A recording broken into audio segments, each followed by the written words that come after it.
Hello, everyone, and welcome in. Tonight, we are bringing you part 2 of our 4-part conversation series entitled Transformation Through Communication, Conversations with a Woman's Best Friend. Thank you all for joining us here. And for those of you who do not know me, my name is Crystal Fry, and I am a woman's best friend. As a personal identity coach, I specialize in transformation through communication. And whether that's with yourself or a spouse, a partner, really any relationship, all transformation starts with communication. And that's why we're here. Our conversation tonight is focused on media relations and understanding what's really happening. And I am especially honored to have our very special guest with us here tonight, storyteller, live stream strategist, First Lady of Visibility, Miss Roshanda Pratt, here to share her thoughts and her very unique perspective on media relations. And with that, Roshanda, I will turn it over to you and let you tell everyone a little bit about yourself. I'm so excited to be here, Crystal. Thank you so much for this opportunity and the warm welcome. My name is Roshanda Pratt. I'm a former television news producer of 20 years. I've worked behind the scenes as an associate producer, television news producer, executive morning show producer, and on-air talent. Any big story that you could think of in the last 20 years in our community and country, I've had the great pleasure to be on the front lines to help write the narrative in those stories. And so I transitioned out of television news officially, but once a journalist, always a journalist. But I'm now known online as the Rosho Live, storyteller, live stream strategist, producer, and First Lady of Visibility. And I work with brands to help them to be seen, heard, and paid by using the live stream platform and traditional media. Fantastic. Yes, yes. You are all things media, social, paid, traditional, all different kinds of media. Yes. That is exactly why I wanted to have you on tonight, so that you can share from that perspective with that 20 years, over 20 years of experience as a television news producer. Help us to kind of understand how that news process works. Well, the news process is very interesting. So when it comes to the news gathering and how journalists get stories, it comes from very different ways and platforms. So we have the people who are the people in our community who alert us by stories, whether calling the newsroom, sending us an email, or posting now in this age of social media, sharing it on social media. We also have other sources that we check to find out what's going on, whether it's reading the paper, watching the pulse of what's happening in our community, and then we suggest stories. And then we have PR companies who are publicists, who are alerting us to news conferences, press conferences, things that are happening in the community that we should know about. And what we do is, whether you work the morning show shift or in the evening, you have a story gathering process. And that's when journalists, news managers get together and they talk about what is the top story of the day and how can we cover that story. What is the trending story? What's the story that everybody's talking about around the water cooler? And how can we cover that? How can we share that with our audience? So it's not a haphazard process. It really is us getting in the trenches and having a discussion about what we feel and believe is most important to our community. And that's really interesting. I know that a lot of viewers don't have that insight and all that really goes into the news cycle, what that news process is, how it's collected. And with that, as things are coming in and things are going out, I have to ask the question, is the public getting the whole story? That's a really good question. So I want you to think about it like this. You work on a 30-minute broadcast, starts at 6 o'clock, ends at 6:30, and you will spend about 8 hours working on that one show. And actually, Wow. if you really think about it, it's not really even 30 minutes when you factor in sports, weather, commercials. So really, the 6 o'clock news is really that first block before they go to commercial break, right?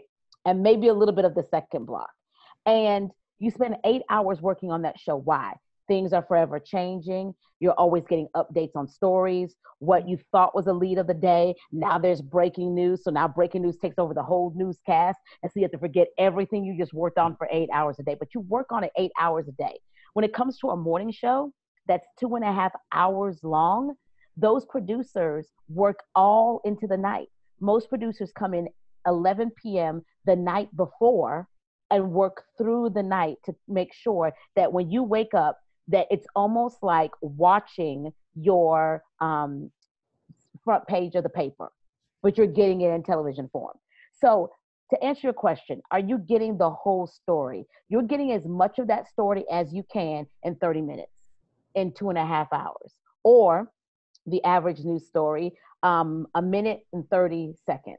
Our job as television journalists is to give you as much as the story, not editorialized, not with our own opinions, much of that story, as much as the information you need, so that way you can go and be informed and educated about what's going on in your community.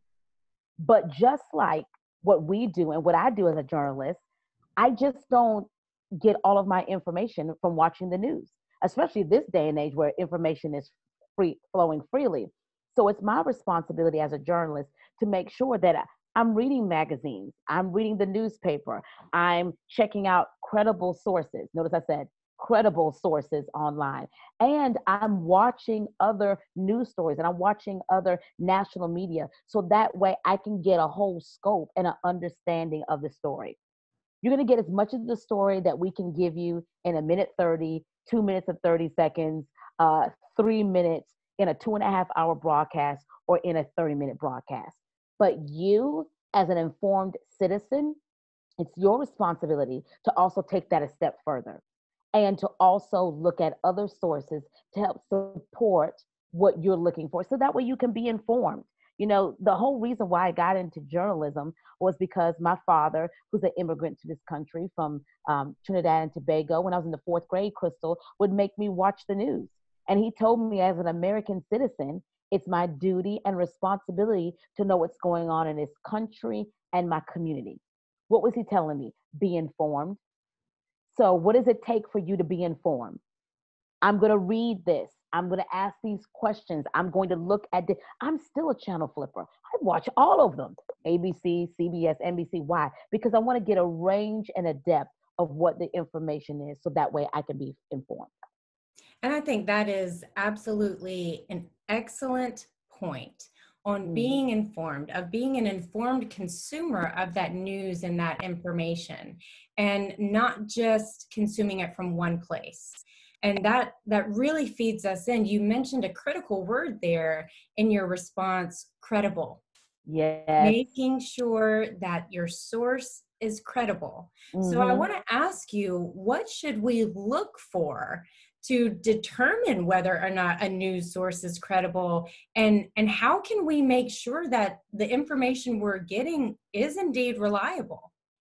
You know, one of the things that you want to look for, you want to make sure that you're looking at this station's track record and their history. You know, in everything that's happening in social media, I'm going to start there and then I'm going to move to the TV world because I dabble in both. When it comes to online, it's so easy. It's so quick to hit that share button and just share it out to the masses. And what we have to realize is we have to do our due diligence to fact check. Fact check. That means do a simple Google search. I remember a couple of months ago, Della Reese article about her dying resurfaced again. All these people were sharing it on social media. Like, oh my gosh, another one of our favorite stars has died. But here's the thing. She died in 2013 or 2003. Can't remember the date. But she was already dead. But people were sharing this article as if it just happened. So take the time, pause, and ask yourself, before I hit the share button, can I verify this through 2 or 3 credible news sources? Also, there's a lot of people in the online space who are trying to mirror or mimic other television stations by using their brand, their colors, those kinds of things. Simple Google image search type in the information in Google to see if the website of the TV station pops up. What does it look like? Who's at this station? Are these real people? Before I hit the share button. Fact check, fact check, fact check. Now, on the other side of that, when it comes to what you see on television, do the same thing, right? We don't always get it right. Did you hear what I said? We don't always get it right. I think about in my career of working in television news for 20 years, I've made some mistakes. I said the wrong name. I one time, I'm going to go ahead and admit this. One time I said that this person died and the person really didn't die. And I had to go back and make an apology and we had to change the script. People make mistakes. We're human. The air is human, right? We're going to make mistakes. But what I want people to understand is I have some really great journalist friends who understand the power of free speech and understand the power of the media and our responsibility to our communities. I have some really great journalists who take what they do very seriously. With that said, we're not intentionally trying to report the misinformation. We're not intentionally trying to speak ill of the president and clickbaiting and race wars and all these things that the media is accused of doing. Are there some of us who do some pretty bad things and make the rest of us look bad? Yes. It's just like if you go to a certain restaurant, won't say its name, and they have bad customer service, what do? You go to another restaurant or you swear that you'll never eat there again, right? All of us can have a bad experience somewhere, but don't bunch all of us in that experience. Because what I know is the great pleasures that and the great newsrooms that I've had the great pleasure of working in, NBC newsrooms, PBS, CBS, what I know to be true. And even with my friends who work at competing stations, I've seen these folks cry over stories. I've seen them cover a story of a mother, father who've lost everything in a house fire, come back to the station and go back out and take food to that family, take clothes to that family, dig in their own pockets to help do things in the community. I have seen people weep between live shots. I've seen them get angry about what's happening in their community. We're people just like you, and we care just like you do. And we're not intentionally trying to do the wrong thing. So hold us accountable, hold us to the fire. If you see a journalist, a TV station doing something that's out of pocket, that's unethical, that you think they're not covering communities well, then you have every right as a person who's a part of the community to pick up the phone and call them on the spot and say, hey, you guys are constantly doing this and this is wrong. So fact check us too. If you see us misreporting things, fact check us, call us out on that. But at the same time, pay attention to those sources that are credible and you have seen a track record of them working to try to do the right thing. And I think that's an important part that you mentioned, that I think many of us as consumers tend to forget. And that is that the person who is reporting the news to us is also a human being. That's right. And regardless of how, and being a news reporter, being a news anchor, that is a job. And so regardless of the story, regardless of how intense it is, or how charged it is, or how devastating it is that person's obligation to report that story to you. You know, if you go into any newsroom, Crystal, what you will find in that newsroom, if they function really well, and trust me, there can be dysfunction in a newsroom, right? You will see a community of journalists who are like family. We know each other's kids, spouses, birthdays, all of those things. Why? Because this is a profession almost like essential workers. And I don't want to compare the two, especially. Let me compare it in the sense of you understanding this part. We see the best and worst of humanity in 24 hours. Just look at look at your basic news program. You know, This is Yes, going on. This person was arrested. This shooting happened. These kids are selling lemonade to give to cancer research. You see the best and worst of humanity literally in 24 hours. And let me just insert this. You see the best and worst of humanity that you all don't get to see sometimes. that's right. There's some things that we don't even show you, not because we're trying to, this is, I love this sometimes when I see this on social. This is what the media doesn't want you to see.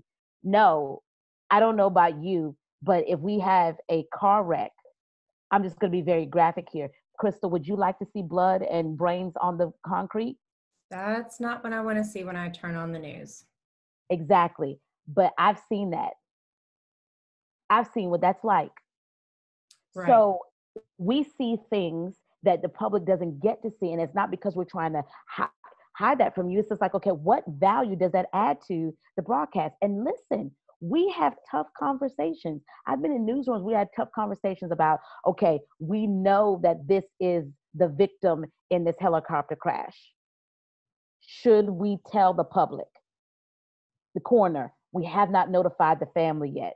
Please do not tell, don't tell the, please do not broadcast. And then we as an organization have a responsibility to say, do we honor the request of the coroner that the family doesn't know yet, or do we become the first one to break the news? For some of you, this kind of conversation will be very familiar of what happened with the Kobe Bryant situation. What do? I've had situations where we've had to talk about race. This is a topic that we need to cover. How do we cover this? So just as you all are having conversations in your home about what we are doing or what we're not doing well, we're also having conversations in the newsroom about how we can be effective and how we can tell this story without further damaging people, but also telling the story that needs to be told.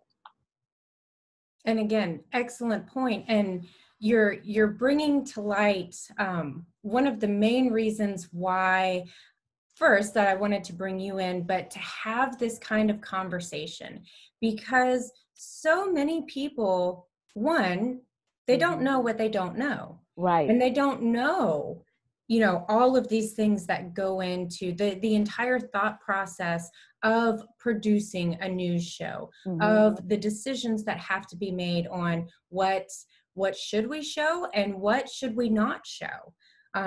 Social media, I think, gets they're not quite those same decisions being made, because those are mostly individuals who, as you Right. said, share at will. It's very easy just to click that little share button and Mm-hmm. send it on and keep that fire burning. So with that transition into social media, what should we be considering when we're looking to social media, when we're consuming our information from social media? What should we keep in mind in that regard?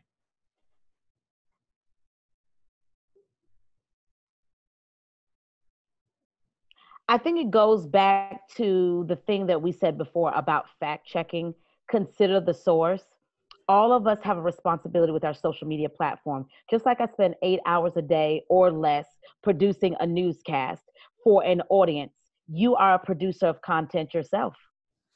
Every time you share an information, put a post out there, you have an audience that's consuming your social media. So could it be that you are running your own media, as it were? So there's a responsibility that you have. And that means I can't just post random things without fact checking. I can't post random things that are hurtful to other people and not expect to be held accountable for that. We have a lot of keyboard courageous people who have found out in recent days that no, you cannot use certain derogatory terms and not be held to fire to that, or suffer the consequences of that by losing your job. So we have to make sure that we're being responsible about the media that we're showing. And at the same time, if you know someone's not being responsible, unfriend them, unfollow them, snooze them for 30 days. There's so many different ways that you can really curate the content that you want to see in your news feed, and be proactive about that. I'm the type of person, I report people. I do. I'm that person. I'm the reporter. I report people when they're misusing the platform on social media. I report them with these fight videos and the naked pictures and all of the things that you see people try to tag you in. And we know some of it's spam, but I report that stuff because, again, at the same time, we have to be responsible about the media that is flooding our timelines. That's everybody's responsibility. And I would agree with you 100%. You know, we, especially in the social media space, we have a responsibility not only for what we put out, but for what we are allowing ourselves to consume. And Mm-hmm. your point exactly, you know, if you have, I know this has been a time really very recently where a lot of folks have made the decision to start cleaning out their friends list on, we'll use Facebook as an example. A lot of people right now are using this time as an opportunity. Why? Because they're seeing things that they don't necessarily want to see anymore. That's Things it. are coming out right now in our current situation that maybe weren't so visible before on people's timelines. Mm-hmm. People are starting to show a little bit more of who they are in different regards. And people are taking that as an opportunity to start clearing out, you know, what may not resonate with them, what they just don't want to feed that into themselves. And I think that also too, I know sometimes we can get really frustrated and we can get angry with what we see, but at the end of the day, it's our choice on what we're allowing in. And That's exactly if right. we're going to continue to allow things in, you know, that upset us, well, then we can't be upset because we're upset, because Mm-hmm. we're allowing those things in. Right. So, and I know that I've seen it, I know you've seen it, you know, dozens of times, how social media can actually be used as um, as a destructive tool That's based right. on information that's put out, especially false information, can be Right. very destructive. But how can we use our media, our social media, our news media? How can we use our media to be a constructive tool in order Mm-hmm. to impact our communities? I love that. I think one of the ways that we can do that is we understand that stories give others permission, stories connect us, and stories prompt action. And one of the things that I did is 20 years as a television news journalist, and even as a creator of content and my Facebook live show. One of the things that is a tenet of that is educating people.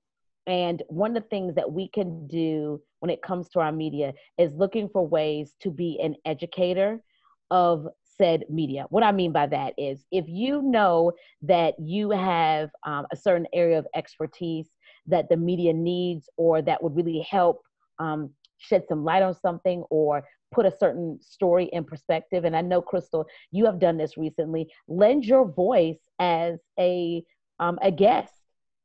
Put yourself out there and pitch. If person who is very big in your community and you're doing some really great things, listen, know about that. Don't be the person who's always complaining about they never put any good news out there. They never tell this story. Here's the thing. You have a group of people, remember what I said at the beginning of this, who are gathering news from either emails, things that we see in our timeline or on social media, things that we may see in other media outlets or documents that we say, hey, we can localize this. We're getting media from all that source. And then we're also bringing our own experience. But guess what? If I don't live in your neighborhood and I'm not seeing that you have kids who are at a bus stop, don't have any jackets, and one mama in the community decided that she was going to make it her mission that every baby at that bus stop has a coat, you're right. That story needs to be told. But you need to tell us about that story. And you need to stake with us. Listen, there was a time, Crystal, where I took a break out of media before this last time, right? So I took a break from media to start my family. And one of the things at the time, my husband and I were living in a rural part of South Carolina. And one of the things is, now this is, my old stomping grounds of Columbia, South Carolina. And I called one particular television station, I won't name them, and called them to the carpet. And I said, every time something bad happens in this community, you guys are down here, you got your investigative reporters, you guys are flooding the community. But we had something really good that happened in our community today, and you were not present. And I have a problem with that. The news director ended up getting the message, and he called and he said, you know what, you're right, we missed it today. I said, yeah, and you got to stop doing that. This has got to change. You can't just come to a community when something bad is happening. Make it a point to be here when something good is happening. But guess what? We got to alert, we, the public, the community, has to alert the media when these things are happening, when things are going on in your community. Like, this is wrong. You know, they're not picking up the trash in our community. We need to know those stories. So be a supporter of being an educator, be an advocate, and say, hey, this is a story that needs to be told. And I think that's the best partnership. I think about my years in television, and I would have my sources. Those are the people who have their ears to the ground, who are part of the community, who will send me story ideas. I could reach out to them and they would have contacts because they understood that our community includes the media. And we cannot just go do this on our own without the power of the media voice.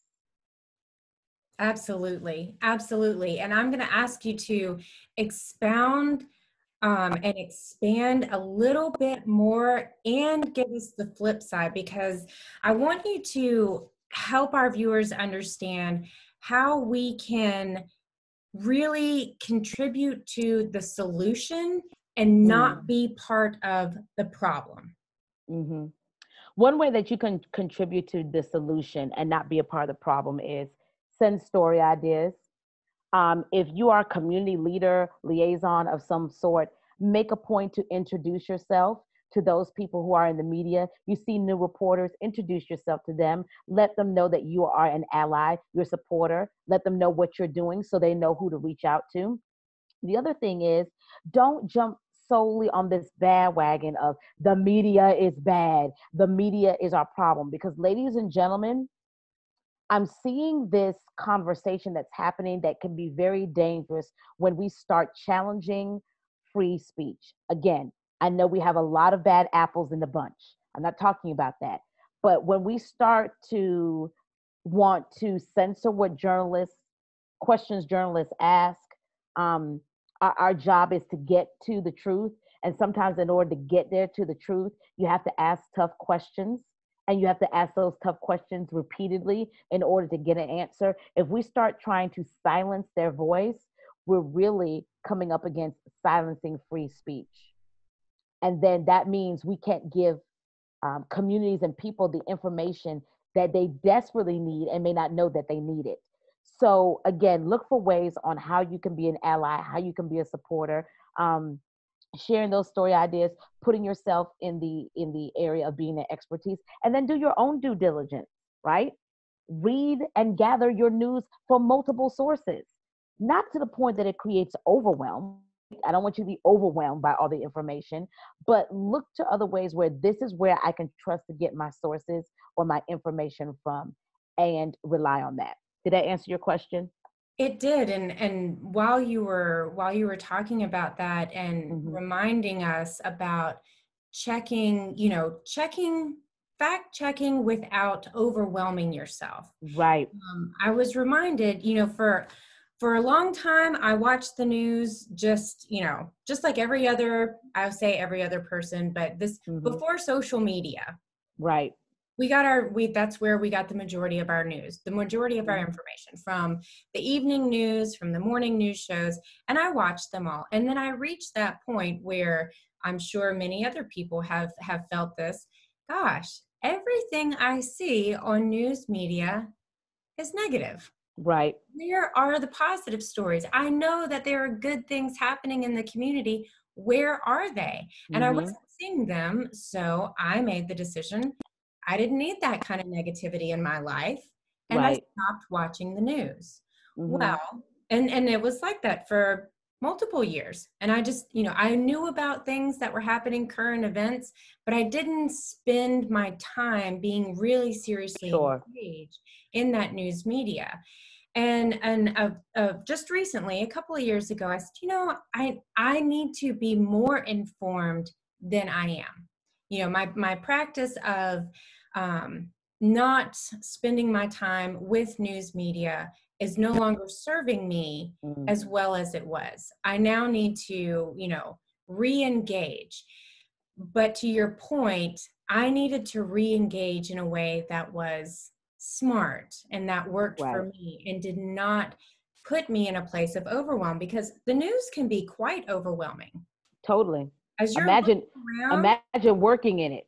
yes, and again, bringing the perspective, watching Right. all of that is one thing, but then being on the other side of the camera Yeah. and having to go, and we don't even see all of the things that come past the producer's desk. So, we as the public don't. So the information that you have shared with us tonight, I think, is going to be incredibly helpful for people who are looking for ways to be engaged with the media, looking for ways to be part of the solution, giving people a better understanding Yeah. of how news media works, how we can use not only our social media, but our news media as a tool for positive change, Hmm. and just really remembering to not be overwhelmed, fact check, but really educating ourselves and being an informed people, because I think that's where a lot of our issues stem from, the fact that we're not always as informed as we should be. So Exactly. And when it comes down to a newscast that's full of negativity, you know, that's the stories of the day. I mean, nobody wants to sit there and give you bad news, but think about it this way. On the flip side of that, because I've seen it happen, well, you guys didn't report this. You're being biased. Well, we sat there and said, well, we don't want the whole newscast to be doom and gloom. Maybe we'll put that story over in the 7 o'clock, to try to break up some of it, and then you still get accused with it. So I think it's like understanding how this whole thing functions and how it works, and really taking in consideration that these are all conversations that we have on how we can best serve our community, because that's what it is. I mean, I've covered the Dylan Roof church massacre. That was 13 days, 13 days of that kind of coverage, wall to wall. That's a lot. I've covered hurricanes, murder trials, all of those things. Because why? At the end of the day, it's our service to our community to make sure they are what? Informed. At that's the end of the day, right. informed.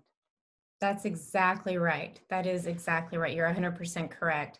And it's up to us to be responsible about that information, how we're consuming it, and make sure that we are part of the solution. One of the things I probably should have done, instead Hmm. of clicking off the news when I thought it's all negative, was pick up the phone and give them some positive reports that they could, some positive stories Exactly.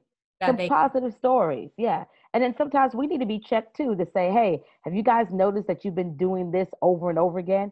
Wow, we didn't even realize that, because sometimes you're just in the trenches and you don't know that either. It goes back to hold us responsible, hold us to the fire as well, but also be understandable about what we're doing as well. Absolutely. Well, Roshanda, I want to thank you so much for being here with us Thank you. and sharing your knowledge. And I want to just give you an opportunity, if you've got any final thoughts, any closing thoughts that you want to leave with our audience before we close up. The floor is yours, ma'am. Thank you so much, Crystal, for this opportunity. I think what you're doing with these conversations are so needed. We're at a crossroads with everything that's happening in our world and our country, and we definitely need to have conversations. And sometimes those conversations can take place through the use of social media and traditional television media. And so I want to encourage you that if you're watching this and you're an expert, you're a community leader, you're a speaker, you're a pastor, a minister, you need to be a part of that conversation when it comes to being on television. And so if you're a person who says, hey, you need support with that, I can help you with that. But understand, we need the experts. We need these messengers who can bring the message of understanding what's happening in our community and in our world to the television and online space. Absolutely. I couldn't agree with you more.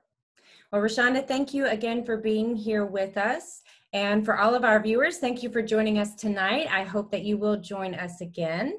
Again, this is part 2 of a 4-part conversation series entitled Transformation Through Communication: Conversations with a Woman's Best Friend.